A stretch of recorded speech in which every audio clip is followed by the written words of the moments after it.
All right, so we have moved to the west side of the road, and so we're going to continue our journey here. Just quickly taking a look and see if I see any flanger signs or anything.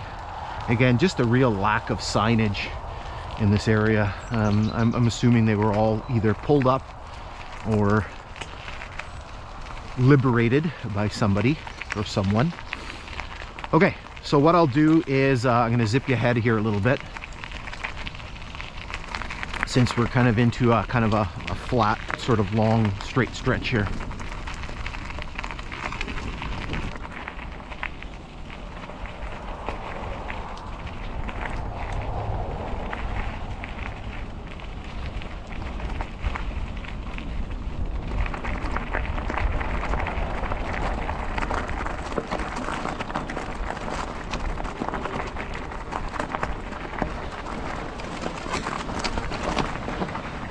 All right, so we're gonna hold up here, and so here you can see we do have a fairly sizable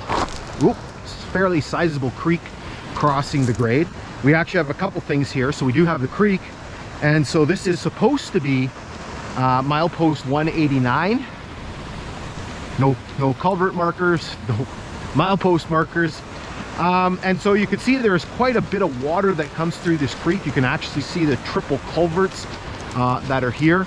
You hear the water kind of rushing. Now, what's interesting about this, and I'm going to see if I can find a good copy of the article, and I can't quite remember the date. I want to say October of 1913, so while they were still constructing the line, there was a serious accident, and I believe the accident happened here. And so basically the article describes this accident occurring just west of Wild Goose Beach. And so just to kind of give you the details of the accident, so what had happened is the train, there was a train that was coming, there was a work engine that was coming, and it was actually coming all the way coming all the way from Warrenford. And Warrenford is basically just to the west of Beardmore, so basically coming from a long distance. And it was actually running in reverse, so the train was running backwards, and it was at night, so it was about 1 o'clock in the morning. I believe it was October, and you can imagine there's a lot of runoff that's happening here, and there were some heavy rains. And what happened is there was originally a trestle that was here, and so from what I understand, the rain had basically washed out a portion of the bank or damaged a portion of the trestle, so the train's running backwards. And so essentially all they had was a light that was on the back end of the tender, and so they couldn't see properly. The train's going backwards, and they basically hit this washout, and the train goes the locomotive goes plunging into, I mean, you can see it's fairly a ways down. And essentially what ends up happening is I believe the engineer died. I think he basically was the boiler essentially exploded on the train, so he was, you know, kind of gory but sort of burned to death. And the fireman, I believe, suffered serious burns as a result of that.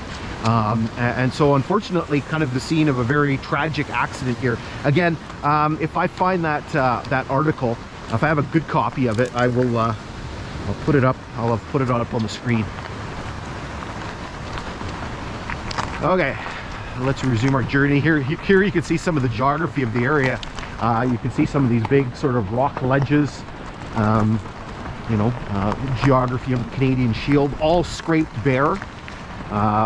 Lots of glaciation in this area. You can probably see, here's a geography lesson for you kids. There's the geography teacher coming out at me. When you actually look at these rocks here, you can probably see the striations in the rock. And so basically the striations, you know, the bottom and then the glacier, you have all these rocks and stuff like that that's picked up.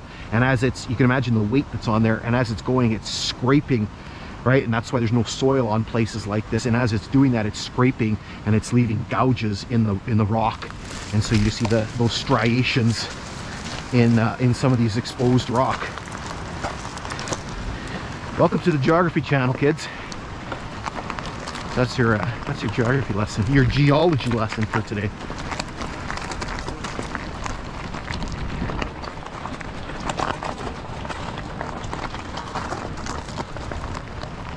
So yet another road crossing here. This one is another creek here. There's a milepost marker, but no can read it.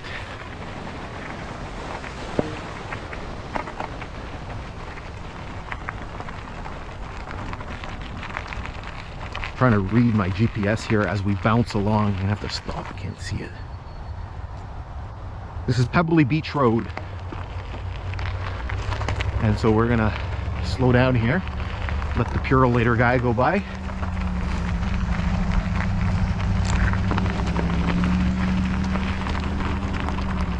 This is also known as West Green Bay. So you can see the sign there, West Green Bay, Pebbly Beach.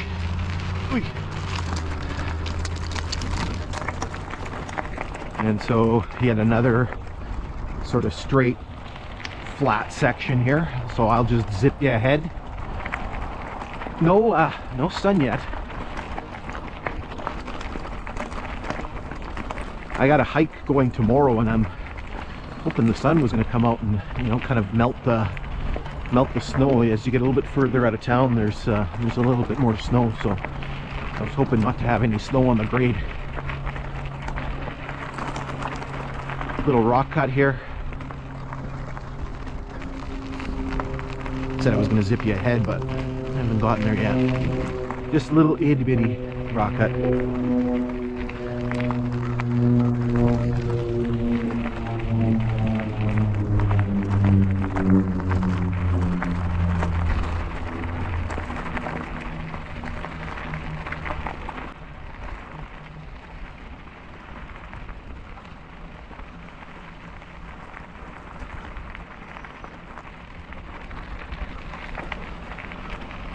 So again, here you can see the proximity of the properties and things like that. These trails that now cut across the grade.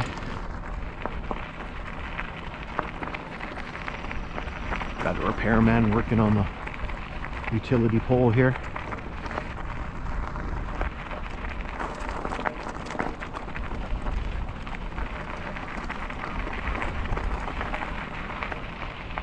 Again, you can see the lake and the harbor here. There's the sleeping giant.